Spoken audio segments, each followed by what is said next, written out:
Bully, I wish the dead could rise. Biza amagama amakhulu abona bantu xa kanye sicinga kanye nge-freedom chart babebenoyithanda neSouth Africa eyiyo namhlanje. Kodwa ngaba luntu lakuthi alusebenzisi le democracy ngendlela egwenxa kusini na. Mhlawumbi imibuzo le kufuneka sizibuze yona.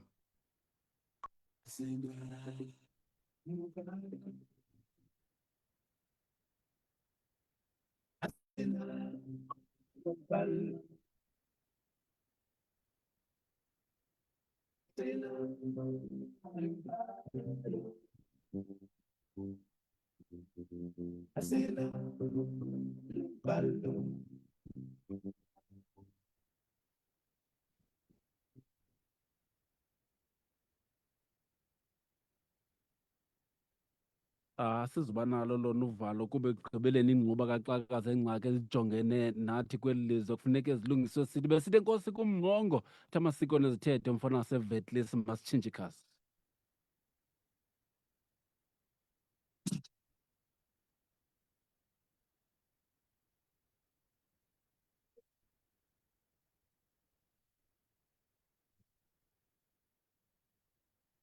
Amashumi mathathu kunyanga yeDwarha unyaka wama-2025 kungolwesine sivala iveki kunjalo nje kodwa eli liqonga ivukane lenzele wena ukuze sikwazi ukuxoxa ngezinto ezisixakileyo kuze ekugqibeleni sithi salisebenzisa siyabulela sibamba ngazo zozibini.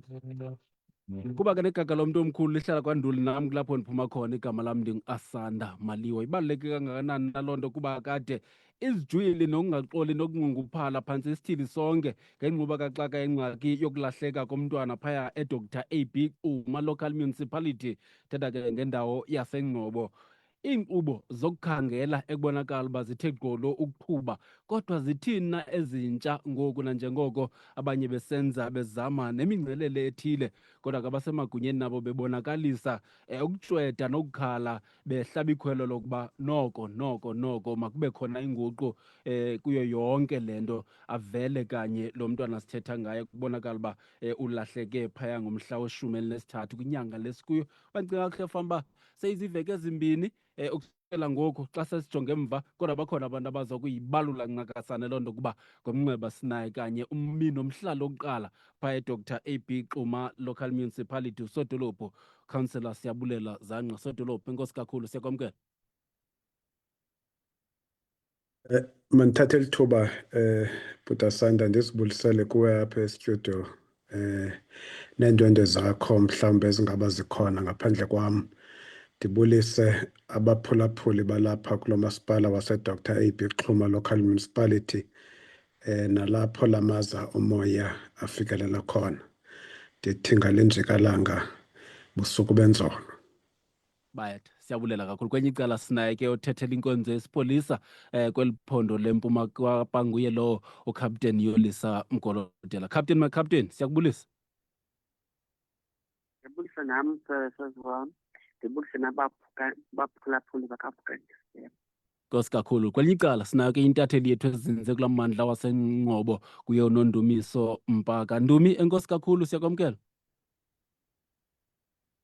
Indlela ndizibulisele kubaphulaphuli bevukane community radio andikuva kakuhle ke. Ya, ndizawuzama nabaphulaphuli naba ndibeva kakuhle kuyarhufisa nje. No, ndizawuzama Ndumi uba sifikelele kuwe kodwa phambi koba ndiye kwezi ndwendwe sele uzibalule njengentatheli ebisakha umkhanyo kanye kuyo yonke le nto kakusithatha usibeke sukela ukuthi gqi kwesi siganeko sokulahleka kwale ntwazana ukuzothi ga ngoku.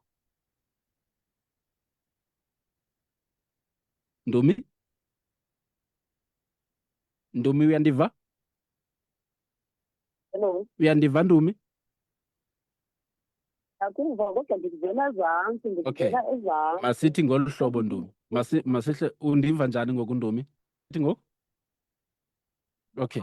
Yeah, benifuna usibuyisela umva Ndumi esukela ukuvela kwesi siganeko benzothi sisiganeko sokulahleka kwalo mntwana ukuzothi ga ngoku apho sikhoyo nanjengoko kusaqhuba nenkqubo zokukhangela kusenjalo phofu zithini ezinje. Enkosi kakhulu mandiphinde ndizibulisele kubaphulaphuli bevukane community radio. Apha eNgcobo abantu baseNgcobo banxakame kakhulu sesi sehlo sikaLinamandla. bothuke kakhulu. Andifuni kungatsho oko abahlali babenxunguphele ukusukela ke kwiveki ezimbini ezidlulileyo, kodwa nangona le nto ibisandukuvakala, kodwa abahlali kuye kwabonakala uba abafuni nabo ukuvele banikezele nje, bafuna ukuzama kangangoko banako. Ndingatsho ke ndithi kuyo yonke loo nto ibisenzekayo ukuba kuzanywa ukuba makukhangelwe unenamandla, baye bambizele ngokuba ngubuhle, besithi banethemba lokuba ubuhle uzawuthi avele, bazawuthi bancediswe ngamapolisa. Nanjengoko ke sisazi ukuba yonke le nto ingathi ize ibe iyalunga ke kube wonke umntu uzibophelele kuyo. Umasipala ke naye ungenile uncedisa efaka nakumakhasi onxibelelwano, sitsho ke usedolophu okokuba bayivile le nto, bayanqwenela okokuba wonke umntu aphakame ancedise kukhangelwe ubuhle. Ibingakhange ibe into elula ke lena kwakubahlali, kuba lukhona usiko ebelukhe labekwa. Mthetho belingabekwanga, kodwa ke kutheneke kufike izinja ezithi zikhangele umkhondo. Indlela abahlali baseNgcobo ebebephume ngayo ingakumangalisa, nawe begcwele amathafa bezama uba makukhangelwe ubuhle, bengena kuyo yonke indawo bencedisana nokuba ubuhle angakhe nje afumaneke, nokuba ke ufunyenwe okomzimba wakhe. Abahlali baseNgcobo ndifuna ukutsho ndiyibeke ibe libala ukuba bakhathazekile, banxunguphele. Ndikhe ndancokola naye ke uprinsipal wesikolo sasevillage apho ke ubuhle ebefunda khona. Ubuhle sawukhumbula ukuba ebesenza ibanga lethoba phaa kwesaa sikolo. Uprinsipal wakhona uMr Gqaphu ndincokolile naye ndimbuza uba baziva njani na ngale nto yeshileyo. Wabesitsho ke uprinsipal uba bebekhe bayiripotele le nto. Ndimbuza nokuba baziva njani, wabesitsho uba bakhathazekile, banxunguphele yiyo yonke le nto eyenzekayo, kuba iyaqala ukwenzeka kwisikolo sabo. And ke ngoku kwaye ngapotwa phaya, bathi ke ngokubona bezititshala bacinga uba le nto inoba yinto nje yokuba mhlawumbi abantwana siyayazi uba banazo nee-friends bathi bayohlala kwiitshomi zabo. Uthi naye ke waye wayicingela kanjalo uprinsipali, zangade ayicinga uba ingade ibe iyafikelela kule meko ifikelele kuyo. Abantwana basevillage ke baphumile ngobuninzi, bengenela nabo esitratweni besithi bayabufuna ubuhle, bayacela ubuhle makakhangelwe ade afunyanwe. Imbi kakhulu le nto, andifuni ukukhatha msesazi, imbi kakhulu le nto kubahlali baseNgcobo, banxunguphele, baname iingxaki zabo. Nanamhlanje bebephumile abahlali baseNgcobo. Ndakhe ndaphinda nancokola nabantu abangootata, nabantu abangootata batsho besithi abasayithandi le nto yokuba abantwana abangamantombazana kuba bazawuba ngamaxhoba. Umntwana wentombazana uyawufunyanwa kuloo ndawo, ufunyanwe ebulewe, abantwana bayahlukunyezwa. Bavakalisile kakhulu abantu abangootata besithi nabo banabo abantwana abangamantombazana. Le nto iqhubeka apha eNgcobo ingakhe isele ilihlo, ingakumbi phaa kwelaa cala lesipolisa. Bekhalaza kakhulu, bekhalazela amapolisa uba amapolisa azirhupele iinyawo. Bekufanele uba yonke le nto yenziwa kwangoko, mhlawumbi ubuhle bekufanele uba ngoku seyefumanekile.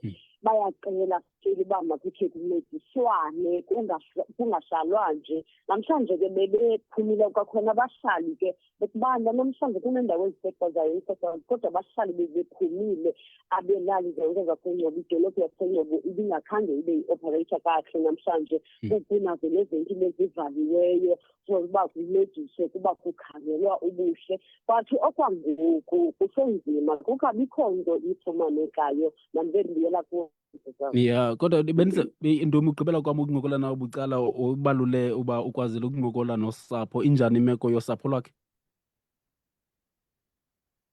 Abosapho ke abafumaneki nangona simane sibamba ke kuba ubuhle lokuyavakala uba uhlala nomakhulu wakhe. Sibamba oomelwane, sibamba oosista, ookhazini, zonke ezaa zinto. babonakala nabo bengayithandi nje le meko. Sike sambamba nomngane wakhe owayechaza ngemini ababebuya ngayo ecaweni, bebuya eKings eTown ecaweni, esitsho futhi bohlukene naye ubuhle bembeka apha egaraji, kwezinye zegaraji lapha ingcebo bembeka khona. Ukuba yonke lento yoba bezova ngosuku olandelayo kuthiwa ubuhle akasafumaneki, akafumaneki nasezifowunini, ibaphethe kakubi kakhulu loo nto. Besitsho besithi bayacela uba abahlali basengqondo bathi gqele ukuba ncedisa afunyane ubuhle. Enkosi Ndumi, siyabulela kakhulu. Sathi gqolo ke sibane sikrweca uba imicimbi ihamba kanjani. Enkosi kakhulu. Nondumiso Mpaka, intatheli yeVukani FM ezinze kula mandla wasengqobo. Isintu ke sitolikwa sibeka ku-20 ngoku kwanesibini bethile intsimbi ye-10. Captain Captain, kwicala lenu njengenkonzo yesipolisa ime kanjani imeko ukuzothi ga ngoku? Ndifuna ukuva sasazi ndithi amapolisa angajongeka eluntwini ngokungathi arhuqa unyawo. Kodwa ndifuna ukuchaza ukuthi amapolisa abotshwe izandla neenyawo ngumthetho. Yeah. Umzekelo, siyazi uba yeyibekile i-mob justice. Ngamane unyamezela ke ndimane ndicuba because andiyazi i-mob justice. Akho ngxaki.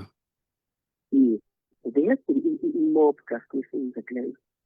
Kusithiwa ukhona umkhanelwa oye wenza ingxelo yezono. Laa nto sithi nesiNgesi confession. Ngokokwethu emthethweni yomsasazi, i-confession ayenziwa lihlaya. I-confession yenziwa kubani? Kuba bantu kuthiwa zii-peace officers. Ziintoni peace officers? Ngabantu apha esipoliseni abasuka kwibakala lokuba ngukhapteyini bayokuma kubani? Kumantla. Loo nto ke ithi ke ngoku nokuba abahlali bangathi nanko uthethe oku kuthi uvumile ABCD, asizukwazi ukuba ngokomthetho simbambe ngokuba sive ngabahlali bakwenze kwintoni. Okwesibini, lo mrhanelwa ubanjwe ngabahlali waze walinyazwa ngabahlali ukwimeko ngokwasengqondweni angazukwazi ukuba amapolisa amvavanye ambuze imibuzo. Nalapho loo nto ingasenza into yoba sithi xa siye kwiinkundla zomthetho aphume ekhaya sibe ke ngoku ikhisi singenkundla yaselala. Ndifuna ke ukuchaza wena msasazi wam ukuthi ngaphandle koba lo imeko enkenenkene esibhedleleni, iziba ndithetha nabo ngoku kulasa sibhedlela kuso kufuneka anisele kwisibhedlele esingaphezulu. Andizukuchaza ngesibhedlela kuso ke ngokwemeko yam yompangelo. Ozazelayo uba uphi iyazazela. Kodwa ke uza kunyuselwa kwisibhedlele esingaphezulu kuba imeko yakhe imaxongo kakhulu. Into ke abahlali ngaske bayiqonde into ethi singamapolisa nje asikwazi into yokokuba senze i-action ngentoni ngondiva nganto confession. Kufuneka lo mrhanelwa urhanelwayo abe kwimeko yokuba akwazi uziphendulela emapoliseni. Amapolisa ngokuba bendikuchazele mosha into yoba uyenza kubani ingxelo yezono. Amapolisa akwibakala yokwamkela ingxelo yezono ukuyatsho kumantla phezulu. Ngawo ke ngoku azakwazi ukuthi laa ngxelo yezono yenziwe ngumrhanelwa ayithathe akwazi ukuyisebenzisa njengobungqina xana kusenzeka intoni illegal proceedings. Okay. Ndicela nje ukubamba kancinci Captain, ndizawuthatha nje ivenkile emveni koko siphinde siqhube futhi sipha ku-20 ngoku kwanesithandathu emveni kwentsimbi ye-9 kwiVukani FM. Umasipala wesithili iKhrizani usaqhubeka nenkqubo yokuqhawula inkonzo yamanzi kwabo bangawahlawuliyo amatyala wabo noxa befumene imbawulelwano ebalumkisa ngoko. Sibamba ngazibini kwabo balisabeleyo ikhwelo bahlawula okanye beza ngaphambili ukwenza isicwangciso sokuhlawula. Siyabongoza sikhuthaza abangekasondeli baye kwiofisi zentlawulo ezikufutshane nabo kwidolophu zomasipala bakwisithili iKhrizani. Ukuba unemibuzo, tsalela inombolo engu-045 8084 725 okanye 045 808 4753 okanye utsalele i-customer care line yethu ku-0800 100 100. Okay, siphango ku-26 nesiqingatha ibethile intsimbi yethoba yimbadu le ubuya ngena siyakwamkela. Captain, ubusaqhuba ke kodwa ndifuna nje nokukhawulela. Bangaphi abantu ababanjiweyo apha kuyo yonke le nto? Baphi ngoku xa bebonke? Ithini imeko yokukhangela ngokwendlela yamapolisa ukuzothi kangoku? Ndingahlanye bakuthetha ngabantu ababanjiweyo. Bendicimba khona umuntu obanjiweyo ngoba bendikuvuthetha nge-mob justice. Kodwa ke ungaqhuba ke usinike ngqo nkcukacha zikhoyo. Ndithe kaloku umsasazi wam. I-mob justice yinzima. Okay. Wonzakaliswa umntu. Umntu wasesibhedlele esisifika. Le nto bisithi ke ngoku ibangela into yoba ke ngoku singakwazi thina ngokwecala lalo mntu umrhanelwa. Alright. Sikwazi uba sithethe ngayo naye, aphandwe, acetyiswe, kufumaniseke obu bungqina obu bukuma kwakhe izono. Alright. Akwenze ebahlalini. Okay, bambi. Asikwazi umsebenzisa, asikwazi uphinde thina siphi ekulaa meko akuyo, sikwazi into yoba siqhubekeke simngcimpliza. Alright. Yile imeko yakhe yezempilo. Okay, Captain. Yes. Ithini ngoku imeko yokukhangela ngoku yamapolisa kwesi sigaba sikuso? Amapolisa ayakhangela. Ndixelele ke mos into yethu sinayo elaa polisi eqembu lezinto zomkhonto. Xana ndithethele izandla kuyiwe kwindawo ekurhaneleka into yokuba mhlawumbi ulophulo-mthetho lwenzekile. Yinto ke iyangafananga ke ukuba ndiyakuqhabela kodwa ke ndiyakuhlebela. Ndethi zikhona iindawo ezithile eziye zafumaniseka into yoba ziyarhaneleka into yokokuba lukhona ulophulo-mthetho olwenzekileyo. Lo phulomthetho elungasoze ke siyazi into yoba lungqamana njani liloli namandla. Kuthathiwe ke ubungqina bakhutshelwa oosochwepheshe baphezulu ukuze bafumanise into yokokuba ingaba la magazi afumaneyo ngamagazi omntu, ngamagazi esilwanyana, ngamagazi antoni na. Ukusuka apho ke ngoku xa kubuya ingxelo kulapho ke ngoku uzakwaziwa into apha ngumntu. Okay. Therefore uphando olukwenye icala ludibana kanjani nanolu. Ndithetha ukuthi ke le ndikhupha inkcukacha inkcukacha ingafanelanga ndikhuphe ngoba kaloku uphando lamapolisa akufuneki luthi paha. Yeah. Kunento ethi nditshilo kwendathi singaba singabantu abathi simela unamandla kodwa sinazo i-interest lekubazama ngixola xa isizawuzi i-interest ezohlukeneyo kuyo yonke le case. Alright. No, bambile Captain. Sawuthi gqolo ke ukukhangela ii-developments okanye ngokuye okuye kuzobe kusenzeka ngokuye kuhamba ixesha eli. Siyabulela kakhulu ngengcaciso. Enkosi kakhulu. Captain Yolisa Mgolodelo uthethele inkonzo yesipolisa sekucala emveni kwentsimbi yethoba imbadu ubuyangena. Besishilo ke sathi sinayo nosodolophu waseDr AB Xuma, local municipality councillor. Siyabulela zangqa kwakhona sikubulisa sodolophu.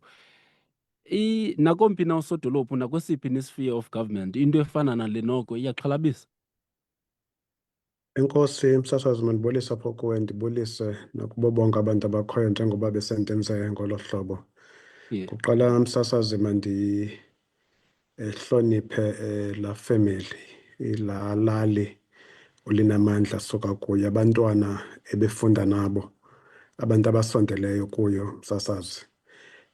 Ukuba besingayiqaphela isizinzise ezi apha ezingqondweni zethu okokuba ngaba lixesha eli livakala msasazi apha kuthi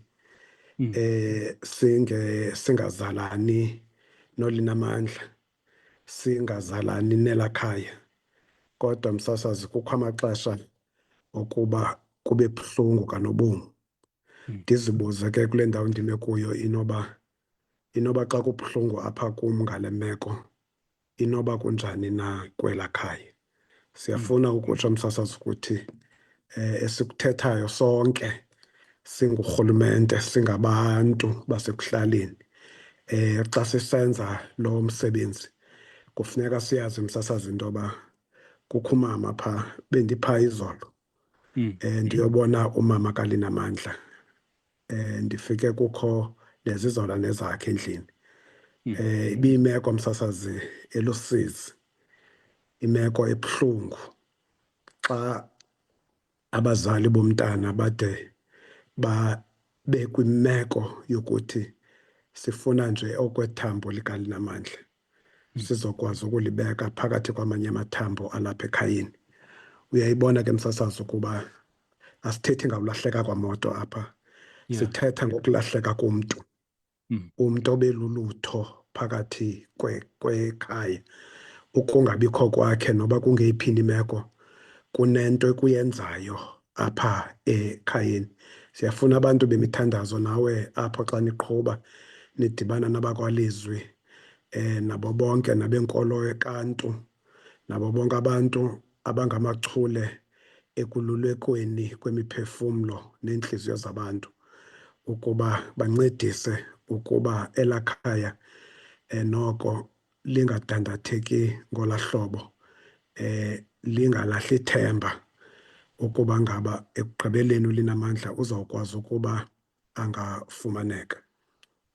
Sithe ke msasazi xa besihleli sathi sacengana kuba sifikile thina siye phaa kulaa family, saya nakuluntu lwala lali eLeeuwini, enkosini yapha, unkosazana Okhanyo nabantu bakhe nooceba nabantu, kugcwele qhu eholweni apho bendiyokunikeza ingxelo, ndiyokuthethisana nabantu okokuba ngaba sicela imimoya ibe phantsi. Ndibathuthuzela msasazi, ayomimoya yakugeza le uyibona ingathi iphakamile, yimoya yokudandatheka, yokukhathazeka. Ezinye ke zezinto msasazi abakhathazwe zizo zindlela nathi singurhulumente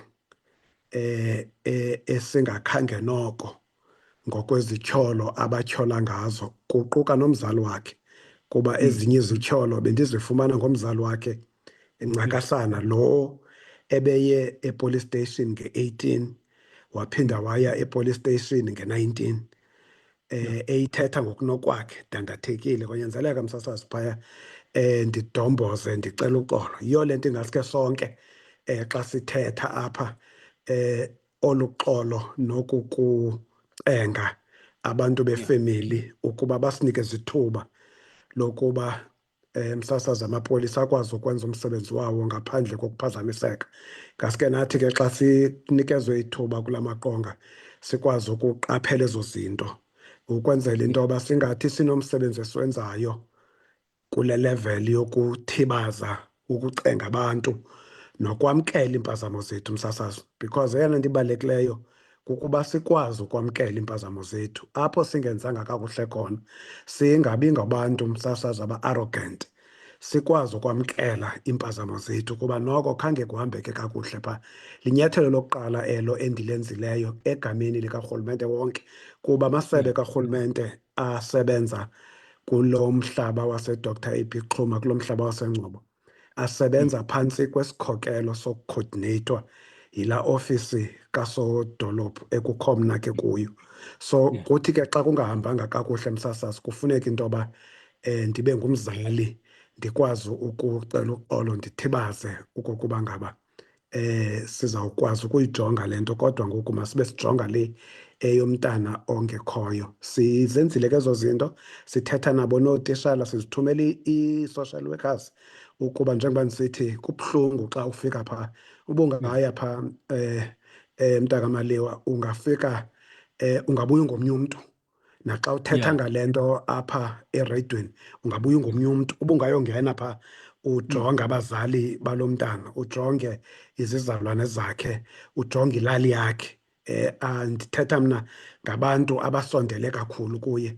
Ungabuya unombono unenye indlela yokuthi heyi le nto nantsi nabo ubunzulu ebenzileyo benxeba elipha phakathi kwekhaya pha. Sithumele ii-social workers kwangoku bendipha izolo, zingenile ii-social workers ziyobaluleka ngokwasengqondweni. Sisenza yonke into kwanyanzeleka into yoba ndizame ndizipokothe kuba kukho abantu abamane befika phaa ngoku benza umthwalo lo wapha ekhayeni. Kufuneka kwenziwe ikofu, funeka kwenziwe kutyiwe izonka, kwenziwe ntoni. Kwanyanzeleka into yoba makubekho nje into ekhoyo yekofu ukwenzela into yoba noko abantu bangathathi kwizinto ezela xhegwazana. Siyayibulela ke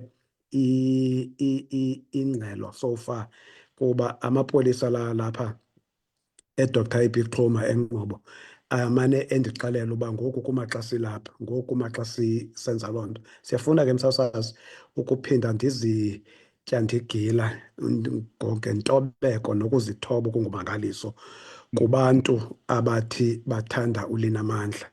Xa simthanda uLinamandla, bantwana basekhaya, ndiyanicela ndinibongoza okokuba sinikeze amapolisa okokuba ngaba akwazi ukuqhuba umsebenzi okusiphathela uLinamandla. Asiphathele uLinamandla ephila, asiphathele uLinamandla noba ungathi kanti ke ngelishwa ngento esingayinqweneli nokuyinqwenela. Kungathi kanti abenzi bobubi bamhlukanisile inyama yakhe nomoya wakhe. Sifuna kubuye njengoba ibisitsho ifemeli nayo ngokunokwayo isithi okwethambo bayalifuna ukuba lize ekhaya. Ndiyabacela ke abantwana basekhaya, abantu baseLeweni, ndiyabacela bonke abantu, andideleli kuvakalelwa nantliziyo zabo ezikhathazekileyo. Kukhathazeke wonke nje umntu msasazi. Yiyo le nto kufuneka sicengane kusakufika kulo mcimbi kuba xa sikhathazekile msasazi sikhathazeka ngendlela.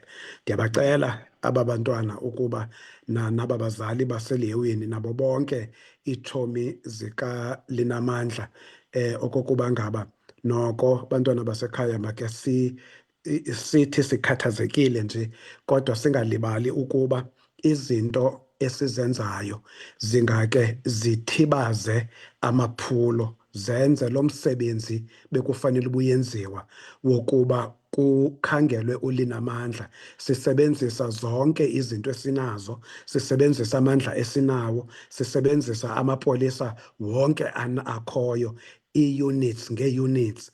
Kufanele into yoba ngoku bonke abantu basethafeni kukhangelwa uLinamandla. Noko ezinye izenzo msasazi nokuba sikhathazeke kangakanani can't justify indlela yokuba amapolisa ebefanele into yoba ayokhangela uLinamandla kufuneka abuye aze edolophini azokuthibaza abantu abatshisa amatayara, abantu abavala abathi makuvalwe idolophu le yonke ingasebenzi. Noko Cela ezo uqhawula nje zinto kancinci sodolophu, cela uqhawula nje kancinci tatam, soqhuba nje silungise nje imicimbi yevenkile sophinde sibuye. Nawe ungakwazi ukusitsalela ku-0725145381. Mhlawumbi uphaa eNgcobo uyayazi ukusuka nokuhlala kwale meko sithetha ngayo. Sithini isisombululo ingakumbi kwindlela yokuthatha inxaxheba ngokwamakhwelo abizwayo afana nala kanye abizwa ngusodolophu? Ithini indima yakho njengomhlali? Mhlawumbi ke nokukhawulelana kwanezinto ezifana nezi kuba ekugqibeleni yonke le nto yenzeka nakweyiphi na indawo futhi kwenzeka kukho abantu. layo zizimvo zeli shishini likhankanyiweyo, hayi ezeli jelo losasazo. Gama lam ndingunolibabalo ekhaya kuseNgcobo ngokuhlala ndiseGqeberha ndidlulisa umbulelo kumkhulu Dumakude ngokundikhupha ekuhluphekeni. Nawe ungamtsalela umnxeba kule nombolo 071 711 6744 071 711 6744. Andiyazi ndingambulela ngayiphi indlela ngokutshintsha impilo yam kunye nabantwana bam. Kudala ndihamba oogqirha kodwa akekho noyedwa owandincedayo de ndazixelela ukuba ndazalwa ndinebhadi. Ze ndeva ngogqirha onyanisekileyo umkhulu Dumakude. Abantu bebabaza kunomathotholo ngaye nakumakhasi onxibelelwano. Abanintsi bemncoma ngokugqibezela imisebenzi eyahlula abanye oogqirha nokukhulisa ishishini labantu kunye nokwenza ube nesithunzi sokuhlonipheka. Nabantu abanintsi bancedakele kakhulu kwicala lemali. Nam ke ndamfowunela oyedwa onobungqina ophumelele kumkhulu, usisi Nomfundo wasePietermaritzburg kule nombolo 073 006 9257. Ndandisithi ndiyenza okokugqibela naye wandibalisela indlela owayekade elahlekelwa ngayo kwabanye oogqirha phambi kokudibana nomkhulu Dumakude. Ndamfowunela ke umkhulu wandixelela indlela anceda ngalo. Ndalufumana uncedo, ndaphinda ndamnxumanisa nomama uNomajama, naye walufumana uncedo. Xa ufuna ukuva ubungqina kusisi Nomfundo, mfowunele kule nombolo 073 006 9257 073 006 9257. Sikwishumi ngokwelinesibhozo phambi kwentsimbi yeshumi ubuyangena yimbadule kwivukane FM sincokola neenkqubo zokukhangelwa komntwana okungundabamlonyeni ngokunje phaya eNgcobo olahleke phaya ngomhla we-13 kwinyanga lesikuyo ebuhleka Xhosana. Sincokola ke nosodolophu walamasipala uDr AB Xuma, ukhansela Siyabulela Zanqa. Ndikuqhawule usaqhuba sodolophu kodwa ke usaqhuba unjalo. Iqhelekile into yokuba kusuke kuthiwe kunyamalele umntu phaa eNgcobo? Hayi msasaza, ndizoxoka, ayiyo nto leyo iqhekileyo. Yiyo le nto kuvele kwakhunguphalo lumandla kangaka. Besimane sisiva nje mhlawumbi kule minyaka idlule, mhlawumbi kulo nyaka upheleyo, komnye unyaka, kukho usomashishini kwaba somashishini bokufika kusithiwa uqheliwe kudinyandwa imali. Bekumane kusenzeka into ezinjalo ke, kuthathwa somashishini noba ngaba somashishini abaqhubeka abashishini ezilalini, kusithiwa baqheliwe. Noko intsha le yokuba kuthiwe kuxhilwe umntana wesikolo. Yiyo ke le nto sisithi sifuna into yoba imimoya yethu sonke mayibe phantsi. Injongo zethu mayibe kukuba ulinamandla makakwazi ukudityaniswa nefemeli yakhe noba ukwesiphina isimo. Ndiyababongoza abantwana, ndiyababongoza abazali, ndiyababongoza bonke abantu abakule nkqubo yokuba kukhangelwe ulinamandla. Makhe sijonge ngoku into yoba sike sibonisane into yoba igalelo esingalenza elipositive, msasazi, igalelo esingalenza singabahlali, singabantu abathi siyamthanda ulinamandla, igalelo elipositive esingathi sifuna ukugalela ngalo khona ukuze siqinisekise into yoba sincedisa onke imizamo namaphulo okuza okuqinisekisa into yoba ulinamandla uyakwazi ukuba afumaneke azokudityaniswa neefemeli zakhe. Singakwazi msasazi ukuba sikwazi into yoba sibe nendlela esidizayina ngayo, indlela esizawukhontribhuyutha ngayo. Noko ngoku sike sime ngale nto, kuzawudeske ngosibone sekukho ifocus seyisokile kule nto ibifanele uba ifuna ubuya kuwo ngoku. Bendifowunelwa ngoku msasazi nguprinsipal namhlanje, uprinsipal waseNgcobo Village apho ebefunda khona ulinamandla, esithi nabo abantu ebebesenza imigushuzo apha edolophini ngelikhalazela ukuba amapolisa besithi kwenzeke ntoni. Kodwa ngoku nabo besiza esikolweni bezokuphazamisa iimviwo zebanga leshumi, ugrade 12 uyabhala. Andiqondi ke msasazi ukuba singake sizidle ngaloo nto yokuba ngaba kuphazamiseke ukubhalwa kwemviwo kwabanye abantwana abaye bakhoyo. Loo nto ayinobakho kwi-interest kaLinamandla. So xa siyenza masingayenzi sisithi xa siphazamisa apho kuxoxwa khona ikamva lelizwe lethu, apho abantwana ngoku kuzawuthiwa ababhalanga okanye esaa sikolo asiqhubanga kakuhle msasazi. Asinakuthi xa kumoshakale kwelinye icala sifune into yoba makutshabalale yonke into ekhoyo, nangona siyazi khona uba abantu bahluphekile, iintliziyo zabo zidandathekile. Noko ukuyokudubaduba ukubhalwa kwemviwo, kukhutshwe abantwana esikolweni ngenkani, kugityiselwe iimoto zamapolisa, noko msasazi loo nto izawukwenza into yoba sithi ngosisenza iphulo elihle lisizama ukuncedisana nokufumana kukaLinamandla, abanye abantu ngoku ijike le nto seyijika nathi ngoku, ijike naba bebezoncedisa ngeentliziyo ezintle. Kuba nithi ngonisenza umgushuzo wenu o-peaceful ube namangenela wabantu, abantu abangayikhathalelanga bona nale nto eniyenzayo, abazawukwenza izinto ezizawukwenza into yoba kuhlazeke liphulo lonke. Ndicinga uba aba-organize bala matshi ngeke bathande, andiqondi bayithanda le nto abanye babantu abebengamangenela pha abayenzileyo yokuyokudubaduba ukufunda nokufundisa esikolweni, ikakhulukazi ukubhalwa kwemviwo. So yiyo ke le nto ndisithi noba sikhathazeke kakhulu, ndiyabacela ngokuzithoba ndisithi kubo noko masingaphuli umthetho kuba amapolisa anoxanduva lokugcina ucwangco nakuyo nayiphi na indawo. Xa kuthiwa akukho kugcina ucwangco, kukho abantu ekufanele uba babheke esibhedlele abaphilanga bayothatha amayeza wabo, xa bevalelwe apha edolophini iimoto zingakwazi udlula, izawukwenza loo nto ngoku ibe ngathi aba bantu baze apha bazokuncedisa ukufumana noLinamandla, ibe ngathi ngoku sebefuna ukwenza ezinye izinto ezingenanto nokwenza. Umzabalazo nowuphina msasazi uyadifayinwa kakuhle. Ukhumbula ngexesha i-ANC eyayi-adoptha u-armed struggle emveni ko-1961, yathi ngenxeni yento yoba sifoswa ngurhulumente wobandlululo ophendula imingcelele yethu e-peaceful ukuya kwethu koomangilane sisisa ii-deputations, yena uphendula ngembumbulu ukuze kufe abantu eSharpeville. Apha i-ANC yathi yathatha idecision yento yoba masenze ngoku, masi-adopthe u-armed struggle ngoku. So it was only carefully considered. So alikho ixesha apho uthi xa usenza umzabalazo uske uwenze nje.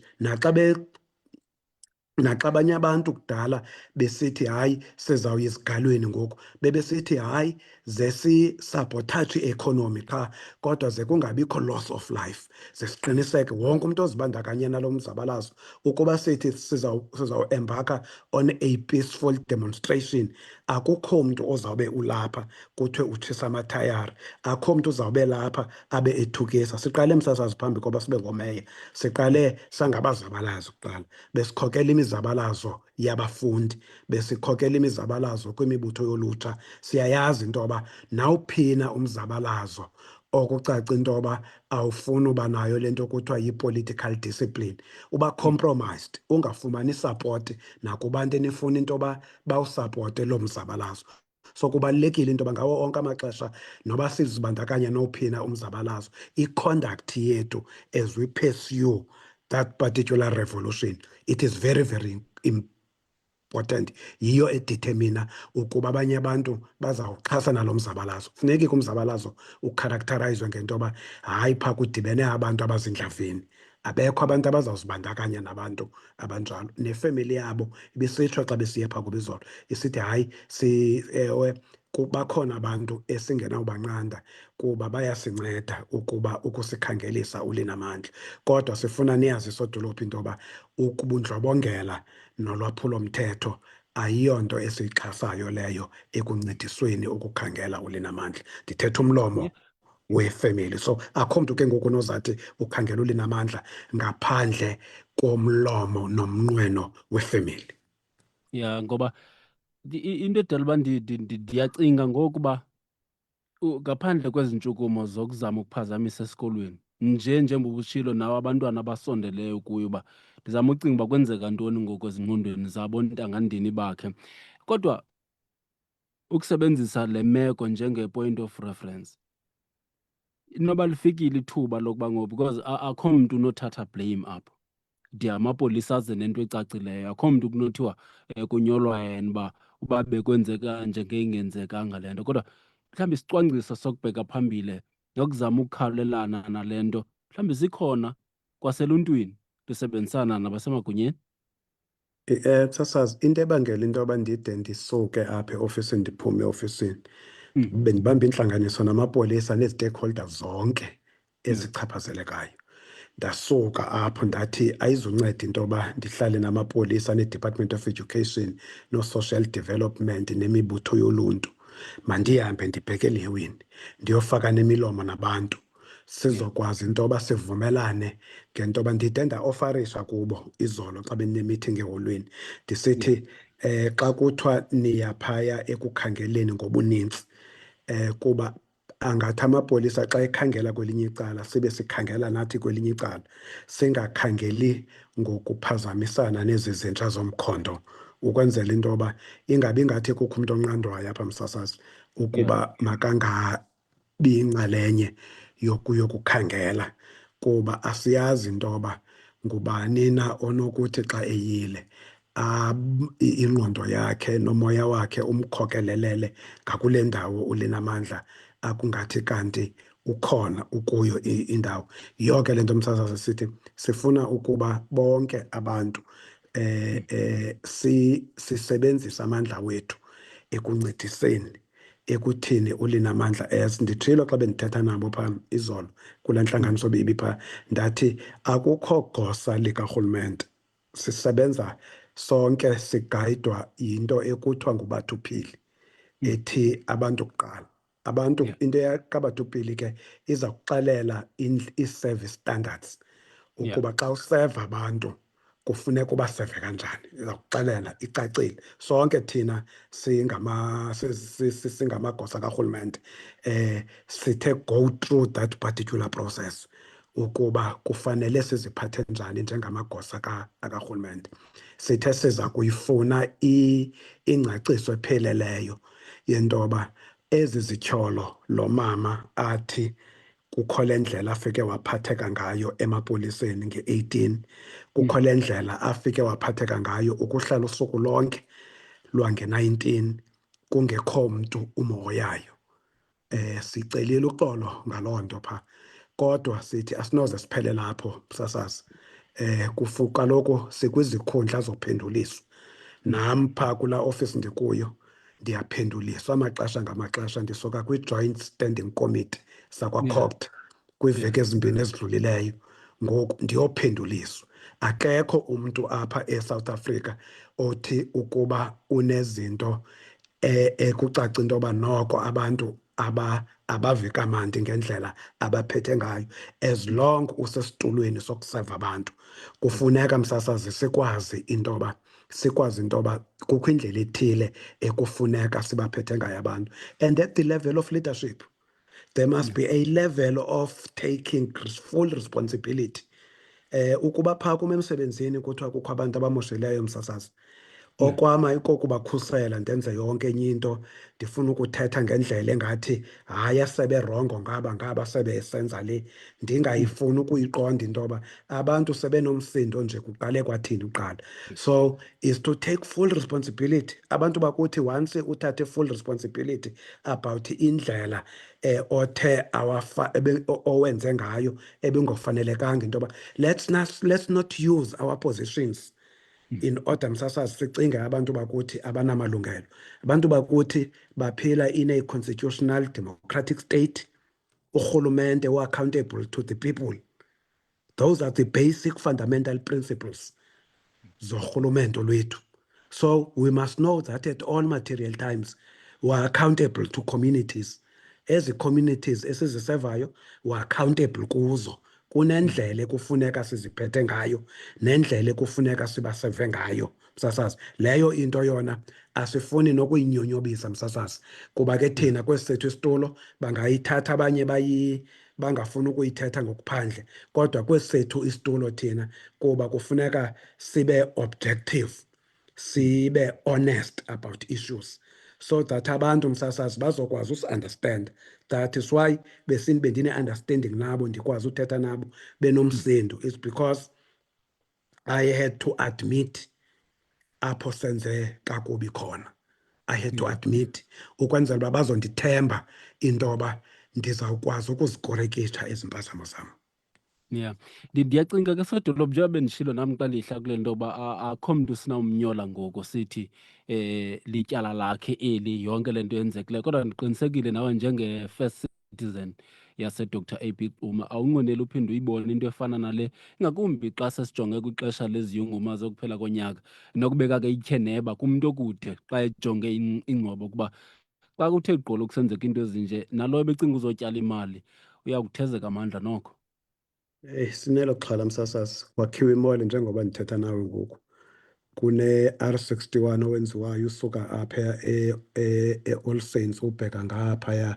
So zonke ezi zinto esizenzayo, i-wastewater treatment works ingapha ko-90%.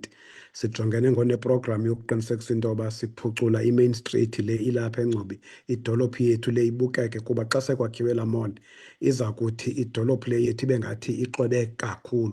Yiyo le nto sisenza unako ukuba sisenza into. So zonke ke ezi zinto xa zisenzeka msasazi, sithi ngosenza okuhle, rhulumente sisenza okuhle ngapha sinconywe, kodwa kufumaniseke ukuba ngaba ezi zinto zikumila kunje zizoyikisa aba batyalizimali bashishinayo kulo masipala wethu, aba benza into yoba kubekho kudaleka amathuba emisebenzi. Ukanti azoyikisi nje aba bashishinayo ngoku kuphela, zithiba zomdla wabangekazi. Sithi ngoku si-investa kangaka apha kuba sifuna uthiza i-appetite eye-investors, ibe ilahleko yonke le bulk infrastructure esiyi-investayo apha, so as to unlock i-economic potential of our local municipality. Kuthi ngosesenze yonke loo nto, sikline yonke into, but abantu in a place apho kukwi-crime, kwindawo apho kusuke kuthiwe kuvalwe idolophu, kuthiwe kunento ekuthiwa ngu-shutdown, bathi abatyalizimali, hayi, masike sikhethe ukuya kwezinye iindawo thina, singayi kwezi ndawo, kuba kaloku xa sisiya phaya sekubonakala into yoba siyolahlekelwa ingeniso. Uba kuthiwe msasazi iveki yonke kuvalwe idolophu yonke, zizawuvala iivenkile. Emva koba zivankile iivenkile, abantu bazawuphelelwa ngumsebenzi. Abantu xa bephelelwe ngumsebenzi kuzawukhula ulwaphulomthetho, kuba abantu bazawufuna ukuyokumosha abanye abantu ukuze bakwazi ukufezekisa iimfuno zabo. Yiyo le nto sisithi si-ofisi kaSpeaker neofisi yam sifaka umyalezo wokuthi kufuneka sibe neenkqubo eze-awareness, ukwenzela uba msasazi siyazi, bayazi abazali ngoku, umntana ngangabuyi usuku, ingadlula ixesha noba ngumntana othathwa itransport, neba lidlule laa xesha umntana ebefanele uba udrotshiwe ngalo, kodwa anikamboni ubefika. Masivundle sonke, siqonde into yoba masibuzise ukwenzela into yoba ukwazi ukufumaneka into yoba kwenzeke ntoni na. Abantwana abadala bakulaa age kalinamandla, sikwazi msasazi ukuthi yeyi utheni engabuyanga lo mntana, kwenzeka ntoni, sikwazi ukuba sikhawuleze sivundle kwangoko. Esikolweni msasazi, ootishala mabakhathale. Mhlawumbi ndifuna ukuthi masikwazi ngoku into yoba xa kusuke kuthiwe nje i-absenteeism, xa kuthi umntana kezange esikolweni, makube ne-effort yokuqinisekisa into yoba lo mntana engekho nje kwenzeke ntoni. Abantwana banezi-smartphones bonke msasazi, makuqinisekiswe into yoba uclass teacher kune-group WhatsApp, class teacher une-WhatsApp. Ndiyafunda nam njengoba ndithetha nawe njengoku, ndikwi-WhatsApp group ne-lecturer yam kuzo zonke ii-modules zam. Laa nto yenza into yoba utishala akwazi ukujonga abantwana bakhe xa engekho umntana apha eklasini, akwazi ukuyikhawuleza epha ajonge into yoba yebani uphi, phendula uphi, atsho akhawuleze uqathelwa ngumntu wonke. Masingabi nayo ngoku into yokuthi kuba ilizwe lisesilibona ukuba lilizwe elibi. So sifuna ukuthi ke msasazi sizawuqinisa kangento yoba siyavuya into yoba urhulumente wephondo uza kuzolontsha i-16 days of activism kulo masipala wase-Dr. AP Xhuma kulaa ndawo yaseNkondlo, kuba kuke kwenzeka izinto ezinkulu phaa apho kufike kwadutyulwa abantu beze esifihlweni besuke eKapa, baswelekela apho kudutyulwa abantu abahlanu, baswelekela phaa abathathu kwangoko, abanye bathathu abasuka esibhedlele. Kukho ngoku intombazana nomntu encumisana naye ababulawe endlini ngumntu ekrokreleka into yoba uqale wadlwengula wawugqiba wemka. Nelo ityala akukabanjwa mntu, kusakho ezo zinto So you understand to some certain degree umsindo okhoyo ebantwini uba nale ibisandokwenzeka apha eNkondlo akabikho mntu ekuthiwa seyebanjiwe. Nayo leya inezinto zayo, noPremier bede waya phaa wakhalima ngokwakhe indlela athi amapolisa sasiteshi saseDalasile aye aziphatha ngayo xa kuzokuripotwa eli tyala. Abarhanelwa sebekhona kuba nale nto kaloku abarhanelwa mabangade balinyazwe xa sekuhlatyelwa amapolisa into yoba yeyi ungathi lo mntu lona khanike nimsondele lo mntu, makhe sikwazi mawuke umthetho as much as all of us we do have rights, kodwa ii-rights zalo mntu woniweyo makhe noko zithathe precedent, ibe zizo noko esiqondayo into yoba noko kaloku singurhulumente wokukhusela ikakhulukazi abo bantu aba-vulnerable within i-framework ye-constitution yalapha eMzantsi Afrika. Kodwa kuyafuneka ngawonke amaxesha siqiniseke into yoba siyalenza olu khuseleko ngawonke amaxesha. So sizawubhengeza nasezinkonzweni ke msasazi yonke le nto, uyavula inamandla uba kuthiwa ebesuka ecaweni yakhe ebesuka ecaweni yakhe. Yiyo le nto ngoku besisithi xa sithetha funeka kutreyinwe abantu bahlale le nto yoba msasazi makungabikho mntu ngoku uhamba yedwa noba usuka phi. Abantu mabahambe, abantu bahambe ngababini ngabathathu, abantu bahambe ngababini ngabathathu, especially xa uzawukuhambe. Uyabona uba uzawuyibona le ndawo ekuthiwa ulinamandla.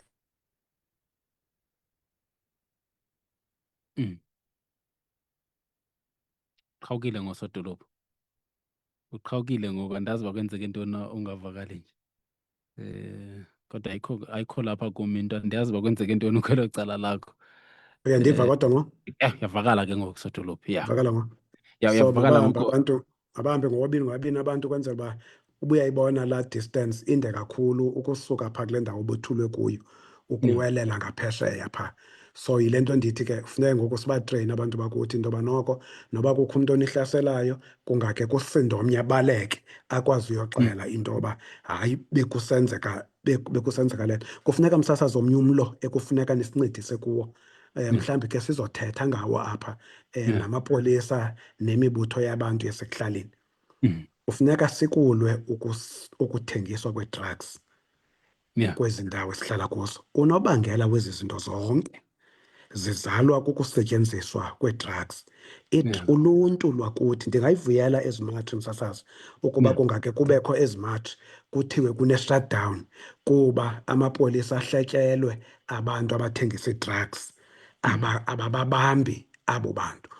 If we can root out ii-drugs kwizitrato zethu, kwii-villages zethu, kwiilali zethu, ubomi babantu bungakhuseleka. Bonke aba bantu ngathi xa ubajonga bonke abenza ezi zinto qale kuyosetyenziswa ii-drugs, kuthengiswa iipilisi, zithengiswa apha phakathi ezitratweni. Bayaziwa futhi abantu, uyaziwa umntu. Ufika kwezinye iindawo ndothuka kusithiwa kubekwe iteki, ingathi ungacinga fama wena inoba abantwana babedlala bagibisela iteki yahakeka. Sudlala apha, Iipali sudlala apha. zombane. Laa teki leya inento eyithethayo Iyathetha. leya, nezi moto ufike oko yabhala useyili ukusuka ngo-2016 oko yayibhala useyili. Akukho seyili ngandawo phaa ayithengiswa lapho lo mane uyibona. Laa seyili abantu abasebenzisa ezaa zinto bayayazi. So that intelligence, it is within. Amapolisa should know, ii-communities mazikwazi usebenza. Uyabona ke msasazi, xa uzawulwa ulwaphulomthetho awunawukwazi ukulilwa uphumelele ngaphandle kokuthembana phakathi koluntu namapolisa. Le meko yenzeka apha eNgcobo yento yoba kuthiwe kulwa amapolisa kulwa nabantu ithetha ukuthi sikude ekulwiseni nolwaphulomthetho. Ulwaphulomthetho uza kulwilwa uluphumelele ngokuthembana nentsebenziswano ephakathi koluntu nesipolisa.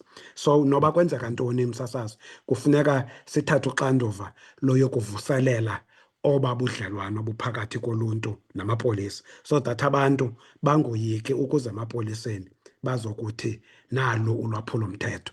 Bawuyenza loo nto msasazi only xa kukho intembeko phakathi kwethu namapolisa. Abantu ke abafuneka bethembakele msasazi sithi thina singamapolisa, sithi thina singurhulumente, abantu ekufuneka bethembakele.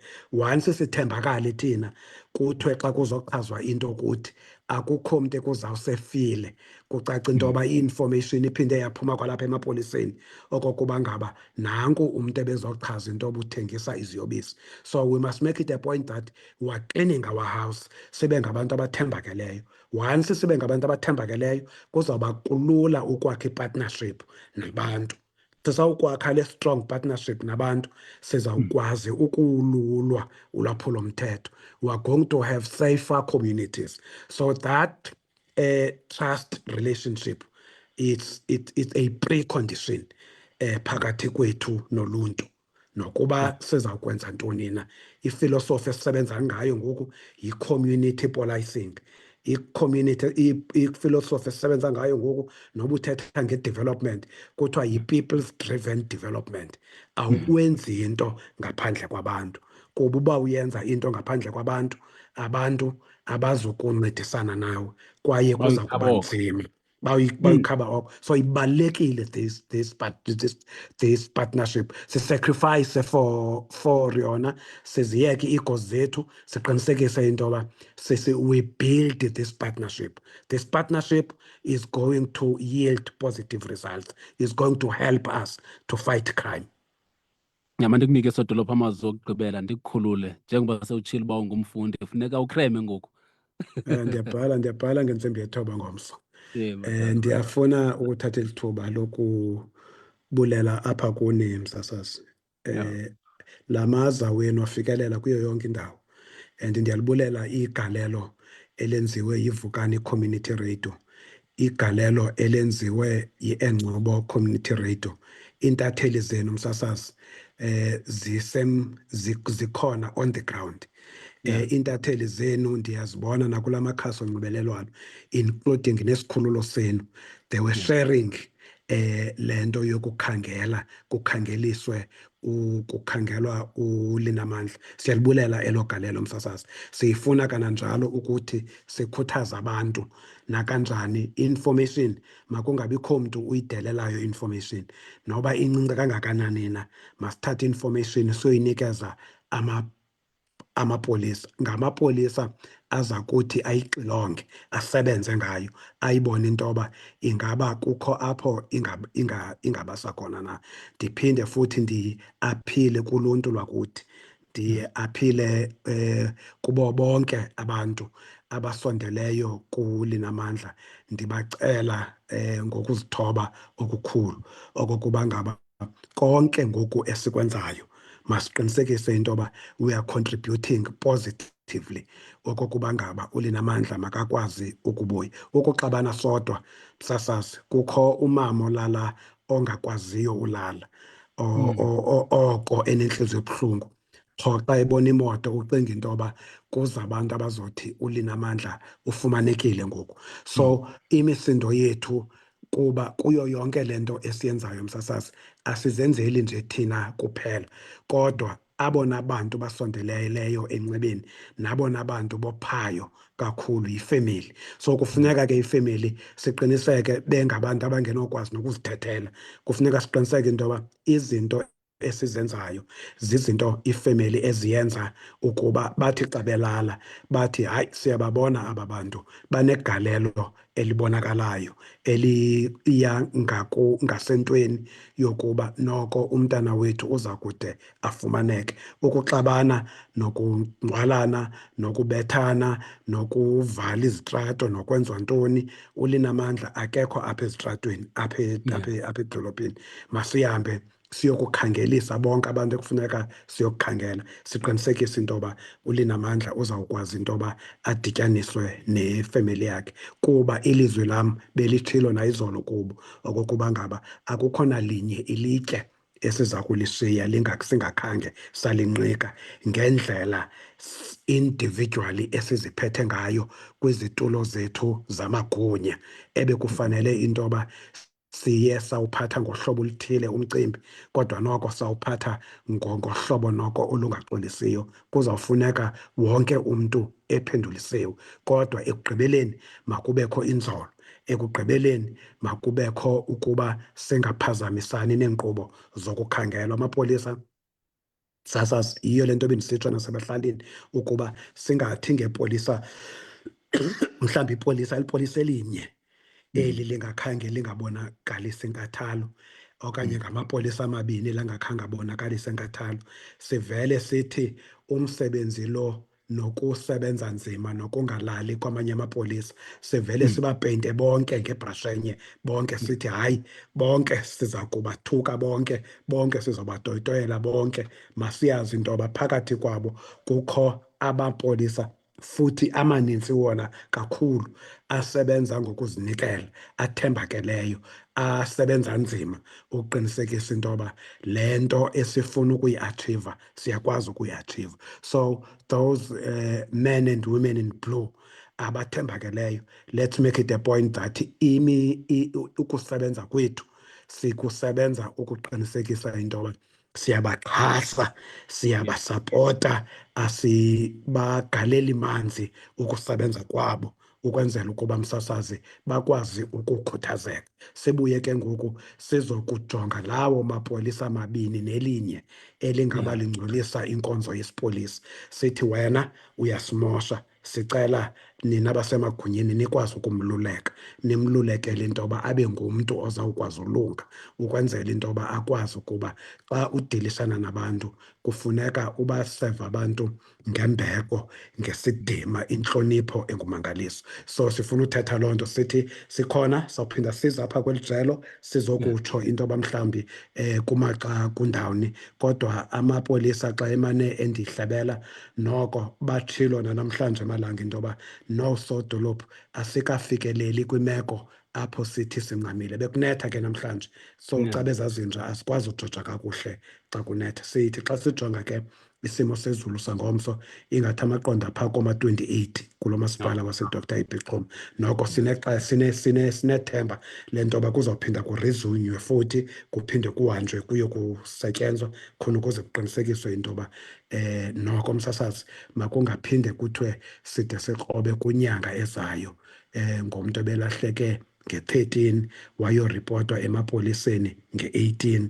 Noko masiqinisekise into yoba noko ngoku siyasebenza yonke imihla. Yiyo le nto ndibongoza abantu into yoba masingaphinde ngoku kubekho into ezizawuphazamisa, masiwavumele amapolisa asebenze, abuye azo-akhawunta kakuhle, sibanikezile ixesha lokuba basebenze. Asizukwazi uba-akhawuntisa ngoku xa bethi ngobasebenzayo sibe sibaphazamisa. Kuzawumane kubakho izinto ezithi hayi besisebenza omnye atyhole omnye, anyatyhole omnye, atyhole omnye. Funeka siyazi ukuba kuphi ngubani osimoshileyo ukwenzela uba sikwazi ufunda kwiimpazamo esizenzileyo ngezolo ukwenzela uba ngomso sibe ngabantu ababhetele. Ndifuna ukuthi ke kuni apha isitudiyo nakubantu kulo masipala waseDr AP Xhuma busuku benzolo.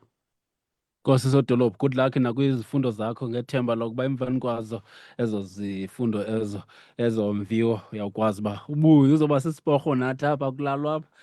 Yes. Ndiyabulela kakhulu, Hayi, enkosi. enkosi msasazi. Enkosi kakhulu. Sodolophu umasipala Dr AP Xhuma nguye lo councillor, siyabulela zangqa. Masike sithathe sithi ke Heal the World, Michael Jackson.